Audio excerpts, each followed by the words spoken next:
Hey everyone, this is Elenbaas from Nightlight Astrology. Happy Friday, everybody. Today we are going to take a look at Mercury and Venus entering the sign of Cancer over the weekend, where they will conjoin by Monday. So because this is happening on Monday, you always have the choice as a content creator. Do I cover it Friday? Do I cover it Monday? I decided we would go with today because I think that the application of these two planets moving into the conjunction will be felt over the weekend, and it will be peaking Monday, as opposed to if I did it Monday, I think we'd be hitting it after the fact. So I was like, let's just do it Friday.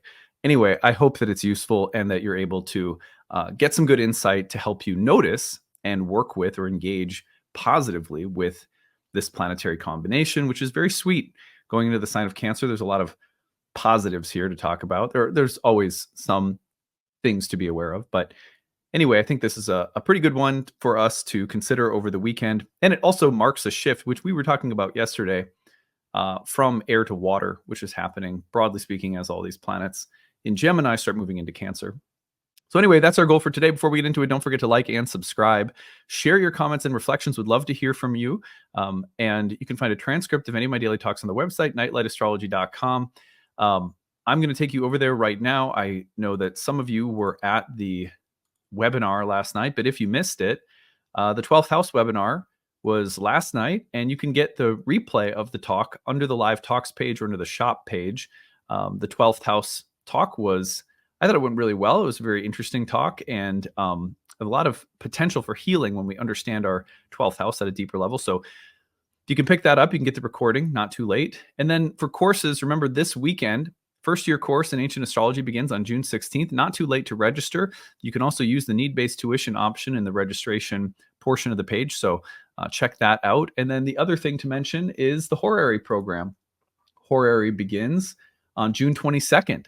And at the end of today's talk, you'll hear an informational video that I've tagged on after the content for the day is done. So you can learn more about the horary program if you would like to. So those are announcements for today. Enrollment season is coming to a close. And I'm excited for some new content that I'm going to be working on over the summer. And also, I'm excited to share that we've brought on 2 new co-hosts who will be breaking down the monthly overviews with me at the end of every month, in the same way that Alex helps me with horoscopes. And so I'm really excited for you to meet them. There's some very talented astrologers from the Nightlight community. And we have some other people who are going to get involved as well, as I am right now really trying to find more ways of empowering talented people through the Nightlight platform, because I wouldn't be here without people that helped empower me with their platforms earlier in my career. So I feel like it's a good idea to give back, especially when there are talented people who just need an audience to get in front of and show their work to. So I can't wait to introduce you to some of these people. I will still be always doing my content 5 days a week, but you will also see some new faces around the podcast helping me delineate things here and there. So, all right. Anyway, on that note, let us take a look at the real-time clock and this Mercury-Venus conjunction coming through in Cancer. All right. So let's scoot this ahead. So here we are, Friday, June 14th, and we talked at length about the Venus square to Neptune that is coming through over the weekend. Mercury will also be squaring Neptune over the weekend, and then the 2 planets both go into Cancer. They conjoin Monday morning, June 17th. So you are feeling the application of Venus and Mercury, or the application of Mercury to Venus, and they finally conjoin across the sign boundary in Cancer. They both go through squares to Neptune. I'm going to talk a little bit more about the transition of Mercury today before we get into the combination of Mercury and Venus in Cancer. But they will be then traveling together pretty tightly for the most of next week. So all of the significations that I'm discussing today, you'll be feeling over this weekend and all the way through about June 20th, right about the time of the summer solstice if you're in the Northern Hemisphere. Okay, well, one thing to note is that just like Venus going through the square to Neptune, Mercury is also going through the square to Neptune. Let's track that out just a little bit. Here you'll see that we're going to see Venus enters Cancer early Monday morning. And as that's happening, Mercury is exactly square to Neptune. So Mercury square to Neptune echoes some of the same themes of air transforming into water, the rational, social discourse of Gemini, which is often fun, playful, exploratory, open-minded, curious, experimental, but very airy, very heady. Mercury hitting the square to a very watery Neptune in Pisces, and then moving into Cancer immediately after suggests a shift of the mind from an airy space to a watery space. And I see that one potential expression would be an emphasis on emotional forms of intelligence, bodily, instinctual forms of intelligence, or even intuition, if you want to call it that. That the logical mind is being overwhelmed by the emotional mind, you could say, and that there is a way in which the topic of mental and emotional health are really important right now. This is a mind that could get flooded by emotions and need boundaries and grounding. This is a mind that could also need to let go of rational control in favor of instinctual, emotional, compassionate, empathetic responses. So just keep those things in mind, because Mercury, like Venus, is transitioning from air to water with that square at the end of Gemini to Neptune in Pisces. But now let's talk about the meeting of Mercury and Venus in the sign of Cancer, which is happening Monday again on the 17th. It lasts until about the 20th or so. Give it a few more days beyond that. And there are 5 things that I think we can watch for given this combination. One is there will be a very strong need. Cancer is the sign of the moon, and the moon is the sign of our needs. By needs, I mean bio, physical, emotional, embodied human needs. I'm not talking about our soul's need for nirvana or something. Our soul's need to merge with Godhead or something. I'm talking about the human need that we have to feel safe, to feel warm, to feel comforted, to feel healthy, to feel stable, to feel connected, to feel warmth and nurturance. So when Mercury and Venus get together, one of the things that they can do is they can articulate needs, desires, and feelings in a way that is harmonious. Whether that's someone that you typically have difficulty with, suddenly it's a little easier to communicate with them, or they find that it's a little easier to communicate with you. That you find that it's easier to understand and respect and sort of meet the needs of people around you, or that you find that your needs are able to be met more harmoniously. This is a great transit for just being able to articulate what you're feeling, what you need, what's on your mind and heart, what you desire, what feels good, and to find flow and connection with others rooted in that kind of open, fluid communication. So I love that. It's a really nice feature of this transit. Number 2 is what sounds sweet to us. There's nothing. This is a quote that I remember when I was in the Bhakti yoga tradition. My guru would say, "There's really nothing sweeter to the human being than the sound of their own voice, or not the sound of their own voice, the sound of their own name." That was it. Yeah. So there was this study that was done, and I've shared this before on the channel, and it was basically like they had 2 different kinds of people that were interviewed by 2 different kinds of people. The first interviewer was someone who showed a ton of very genuine emotional interest and investment in the person they were interviewing, and asking them lots of questions and showing really deep engagement with the person and learning about them. And the other person asked questions but wasn't as engaged and deliberately talked more about themselves. And like unanimously, when the people who were involved in the study took the survey, they said that they preferred the person who was so invested in them. They were like, it was like unanimous that they all liked that interviewer better. And that's because, and so the study concluded that people like to feel like they're being seen, and that other people are really genuinely interested There's nothing sweeter than the sound of our name, than the sound of someone who is interested in us, in the way that they speak or hold space or ask us questions or draw us out. Mercury Venus is associated with music and with the sweetness of a person's voice. And I'll tell you, like, is there any aphrodisiac, more powerful than meeting someone and being so intensely aroused by the sound of their voice? I don't know. It's like that's a thing for sure. I know when I met my wife, she's a double Taurus, and I just felt my Mercury's in Cancer, and I just felt so comfortable and at home. Well, not surprisingly, her ascendant is like, conjoined with my Mercury. The sound of her voice just like put me at ease. Like, I mean, and for her, like, I think the interesting thing is that, I remember she has Mercury in Aries. I have Mars in Gemini, so similar Mars-Mercury combination. And there's something, it doesn't necessarily have to be the sweetest sound, but it's like what regulates your nervous system. It's like what are the sounds? Like it's like music. Not everyone needs calm music to feel calm.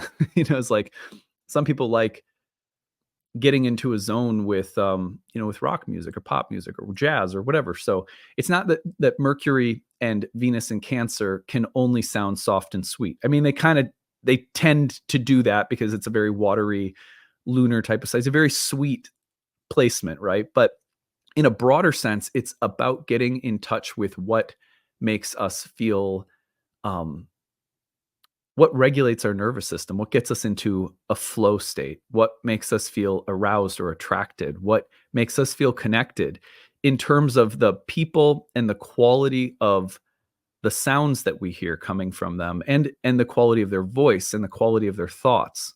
I mean, there's other people. Another way of putting this would be, what kind of people do you like to, it's like, who do you listen to on a podcast? I have my list of podcasts. I'm apparently a part of yours. But I mean, part of the reason that you can have someone in your ear is because there's something about the way they articulate that feels right to you. It doesn't bother your nervous system. So a great part about the Mercury-Venus dynamic in Cancer is that there's this quality of regulating the nervous system with words, thoughts, ideas, communication that sounds or feels safe, sweet, harmonious, regulating in some way.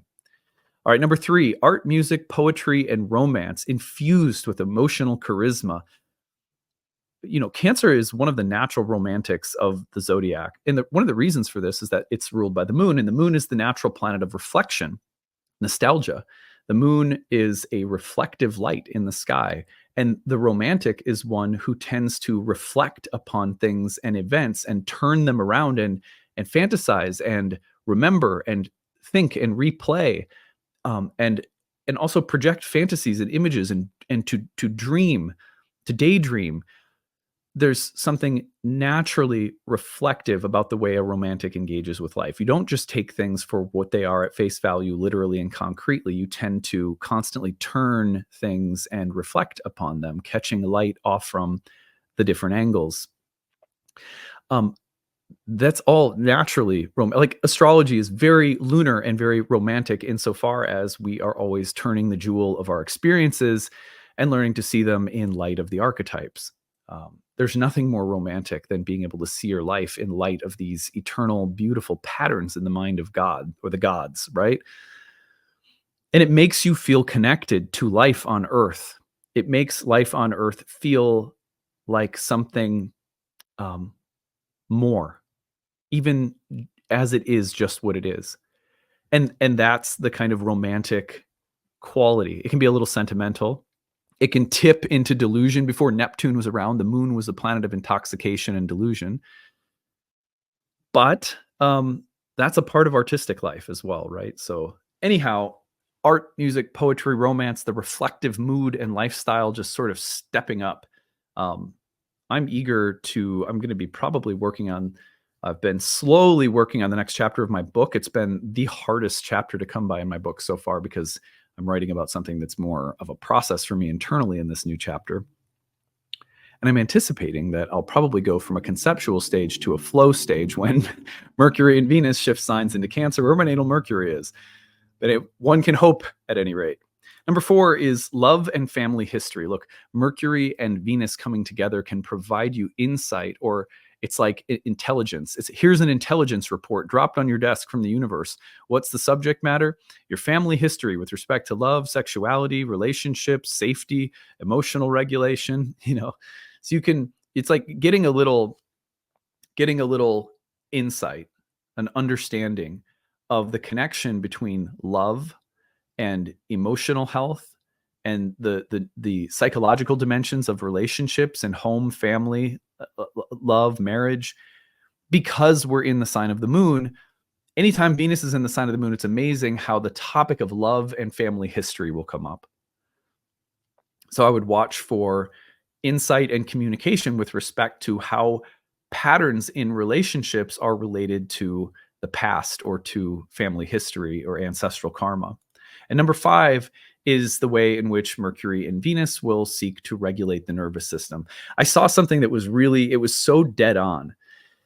And it was talking about how men and women, and this is obviously in a kind of heterosexual sort of stereotypical dynamic, but it was like, how do men and women regulate each other's nervous systems?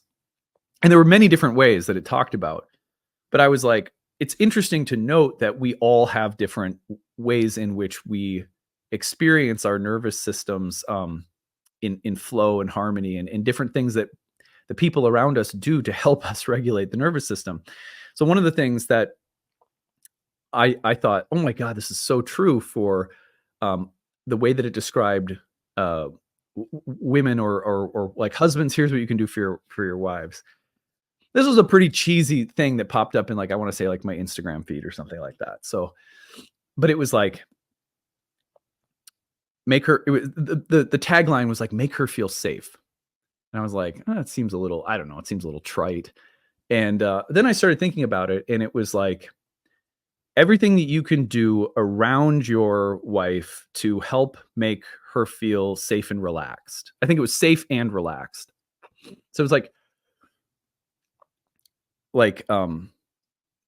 helping get a bunch of things done, little things that add up to bedtime duties, which are, in our house anyway, always a little bit more stressful for my wife than me. They're 2 girls, and they definitely have way more needs for mom at bedtime than me. I mean, I'm there all the time, but it's definitely like mom is the bomb. So, but anything I can do around that time to allow for my wife to manage the intensity of some of those exchanges while not feeling like everything else around is chaotic. That was part of what this video said. And I was like, God, that is so true.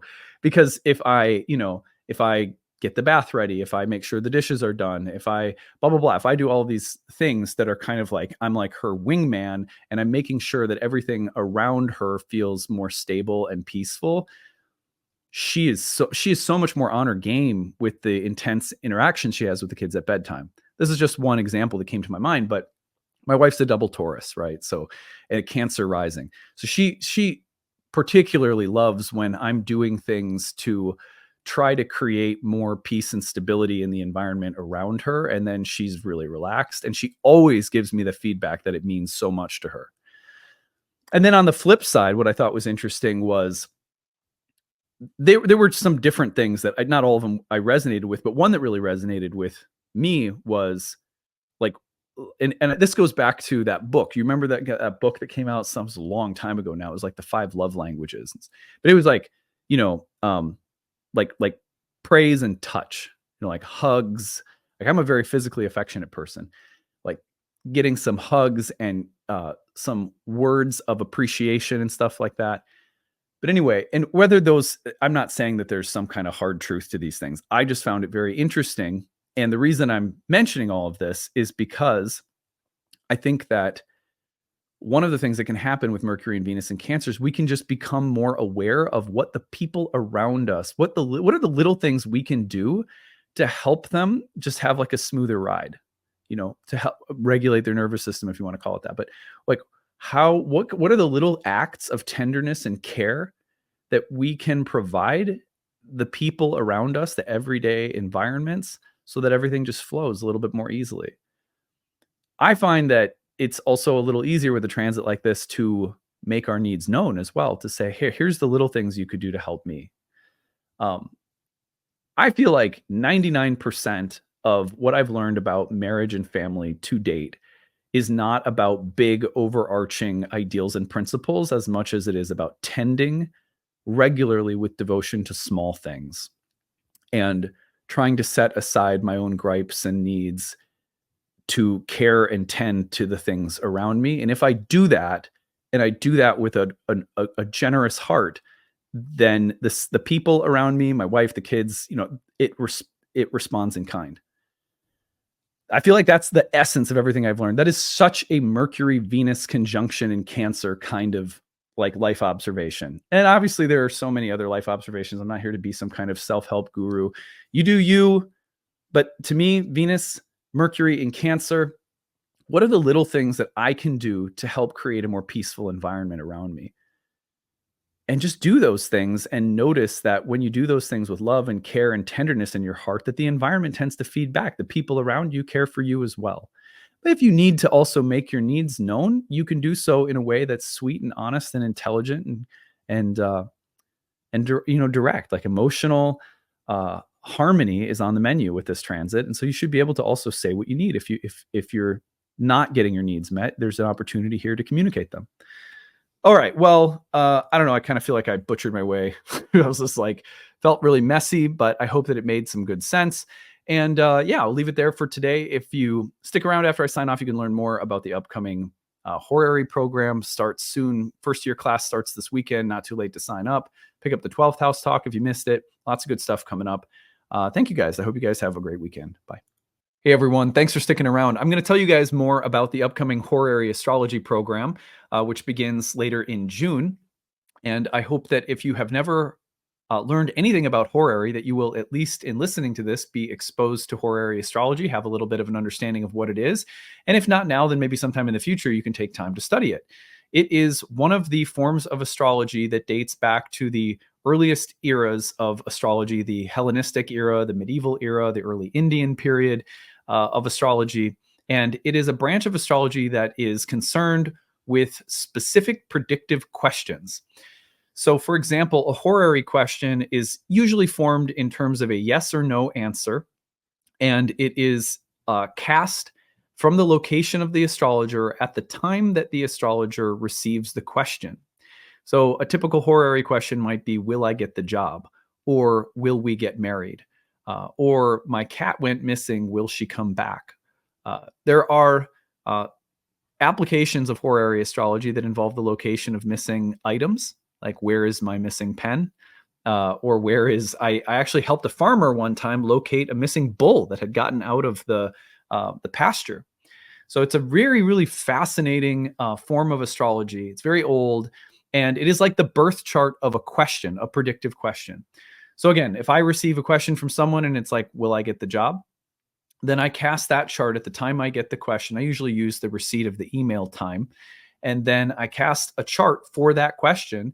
And there are a series of traditional techniques that have been around for a very long time, thousands of years, that are used to determine the answer to that question.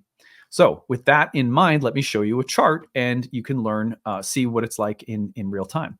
So this chart is, the question that was asked is, will my spouse keep his job? This is a woman who had some very good reason to worry that her spouse might be getting laid off. And so she wanted to know so she could prepare herself, is he in fact going to be laid off from his job? And so when I receive that question, that's a horary question. When I receive it at 9:03 a.m. on April 10th of 2023, a little over a year ago here in Minnetonka, Minnesota, where I live, I cast a chart that becomes the birth chart of that question. I then use a series of techniques, and that's what you're going to learn in the horary program, are those techniques that go into answering all different kinds of questions. Questions about jobs, questions about money, questions about health, questions about marriage or relationships, questions about babies, questions about in pregnancy, I mean, you name it. And even missing pets and people and missing items. You see a lot of different approaches in horary. And so over the course of a year, we study those approaches to different kinds of questions, and we practice and practice with different charts of different questions, learning the techniques so that we can have this predictive tool in our kit as an astrologer. So anyway, here's a question: will spouse keep his job? In horary, what happens is you are always looking at the planets that represent the people and aspects of the question. The person asking the question is called the querent. The querent is always given the ruler of the ascendant and usually the moon as a co-signifier of the querent. So in this case, Gemini is rising. So we're going to give Mercury to the querent and the moon. Well, we can see the moon is sitting right on the cusp of the 7th house of marriage, which shows us that the querent, the person asking the question, is indeed really concerned about their spouse. The placement of the moon gives that away because it's sitting on the cusp of the 7th, which is going to be the house of the partner. So you see little things like that. They're a little wink that you have you have a radical chart, so to speak. Now, the 7th house ruler is going to be the spouse. That's Jupiter, since Sagittarius sits on the 7th house cusp. In horary, we use quadrant-based houses because the theory was all developed through quadrant-based house systems, which is interesting. So this is the only place in my practice that I teach from and use a quadrant-based house system, not whole sign. Anyway, it's really fascinating to look at this chart because Jupiter is going to represent the spouse. So we can see Jupiter over here, about to be conjoined by the sun. Then we look at the spouse's job. And the spouse's job is going to be the 10th house from the spouse. The 10th house from the 7th is going to be the ruler of the 4th. That's called derived houses. This is something that appears in horary quite a bit. So if we take the spouse as house 1 and we count 1 through 10 from house 7, we get to the cusp of house 4 for the 10th from the 7th, or the spouse's job. That is the sun. So here we see that the sun, exalted sun in Aries, is about to conjoin Jupiter. This means that Jupiter is combust. And when Jupiter is combust like that so badly and the sun is about to conjoin it, that is a moment of death for Jupiter. So the job, we know that combustion from a planet like that is often implied in the charts of death, or that's a condition of debility for Jupiter at the hands of the exalted sun. And Jupiter is, of course, sitting on the 12th house cusp, which is the derived 6th from the 7th house of the spouse, a place that was associated with misfortune. So we can see that this is a very clear indication that that Jupiter is being debilitated by, burnt up by the job, and that moment that's coming of the conjunction could be positively looked at as maybe a death and rebirth of your career. But the first thing that's happening is the death. When it is a possibility built into the question that he could be one of the people that's about to be laid off at his company, and you have this kind of symbolism, this is very clearly a yes, your husband is about to be laid off because of that combustion and the upcoming combustion and conjunction from the sun. Now you might say, what about Cazimi? Doesn't the Cazimi mean like a rebirth? Yeah, but not first, right? The first thing that happens is that Jupiter is being burnt up by the sun. When the sun is the job and Jupiter is the spouse, and there is a possibility that this kind of event happens, then yes, that is exactly what happens. We can also see, if we take out the outer planets, which is something we toggle back and forth in our horary class, we take out the outer planets, and we can also see that the very next thing that is going to happen is the moon, as an indicator of the flow of events, is about to trine the sun and then immediately hit Jupiter, which means that the moon is also translating the light from the sun to Jupiter. And when the sun is acting here as a malefic, burning Jupiter up, this is another sign that the flow of events is going to lead that malefic sun to eliminate Jupiter. The malefic sun only in this context because Jupiter is combust. So anyway, these are little rules of horary, and there's a ton of them, right? For every different kind of question, there are different ways of assigning planets to the parts of a question, and there are different techniques that we use to answer the question. In that case, the judgment of the chart was, it does look as though your husband is going to be laid off, and indeed, that was the outcome. Her husband was laid off within a week. So the way that I framed it in the answer was very uplifting, because I said, this is when we see this kind of event, a Jupiter Sun Cazimi, which we've had in the sky recently just now too, as I'm making this, that can be a sign of rebirth. So even if there's a death and a loss here of job, the opportunity for this to be a career reset is also implied by the transition of this Jupiter-Sun conjunction. And she did write to me later in the summer last year to tell me that he found a new job. So, and it was indeed like a positive reset. So half of the art of horary is delivering the news. How do you deliver a predictive result without increasing someone's anxiety, in a way that's constructive? How do we take what we see and translate it for someone when the question is predictive? And there's often a lot of, people have a lot of emotion invested in the outcome. So this is a beautiful form of astrology. If you are interested in studying it, here is how to register. You go over to the website, which is nightlightastrology.com. And you are going to go to the courses page. And when you're on the courses page, you're going to click on the horary course. You need to have a background in understanding dignities, aspects, and house meanings. And then it starts on June 22nd. At the bottom, you will find that there is need-based tuition assistance. And there are also payment plans that you can utilize, and a one-time payment saves a little bit of money.